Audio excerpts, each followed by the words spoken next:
Alright, mga kaibigan, mga kapatid at mga kababayan, hindi na sana ako magsasalita tungkol kung ano nangyayari sa atin sa Pilipinas o kaya kung ano-ano man tungkol sa gobyerno o kung ano nangyayari sa atin sa ating bansa.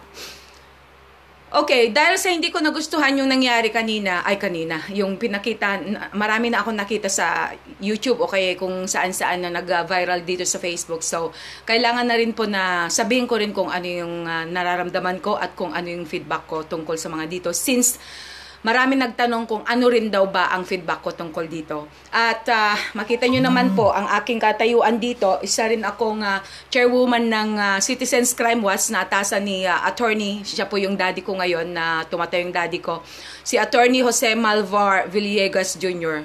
At ako po ay nabigyan ng sariling authority bilang chairwoman ng Citizens Crime Watch din.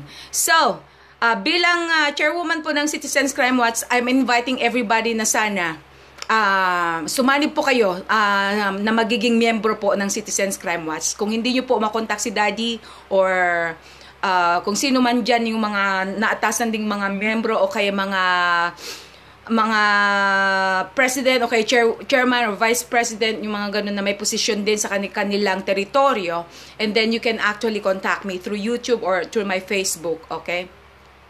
So ngayon mga kaibigan, since na hindi ko talaga nagugustuhan yung mga paratang din sa akin dati tungkol sa video ko na nag-viral against Duterte, dahil sinabi ko na kung sakali man na si Duterte ang mananalo and then there will be a time, dahil sinabi niya na bibigyan daw niya ng authority lahat ng mga pulis na kahit patayin niya lahat ang mga tao kayo, and then sinabi ko na there will be a time na it's possible na magkakaroon tayo ng martial law, which is nangyayari na ngayon. And then sabi ko noon na hindi naman siya nakabantay lahat sa mga taong ito dahil aabusuhin nila ang kanilang power bilang mga pulis or bilang mga sundalo, which is happening talaga. Wala akong sinabi na hindi tama, okay? I just wanna clarify that. Dahil nakikita ninyo lahat ng sinabi ko noon ay naging tama. Nawalan ako ng trabaho, nawalan ako ng mga kaibigan, nawalan ako ng family because of that. But I don't give a damn anymore because what I have told you guys was true, okay?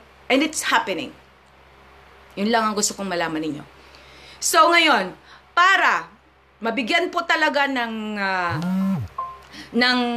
leksyon din ang mga pulis na to, well, kailangan talaga para meron kayong karapatan, dahil pag oras na sinabi, bakit nyo kaming vinivideo? Ganyan noon ang nangyari sa akin noong meron kaming i-video. Yung mga police from Las Piñas, dahil binangga yung expedition ko and all of a sudden they just wanted to escape.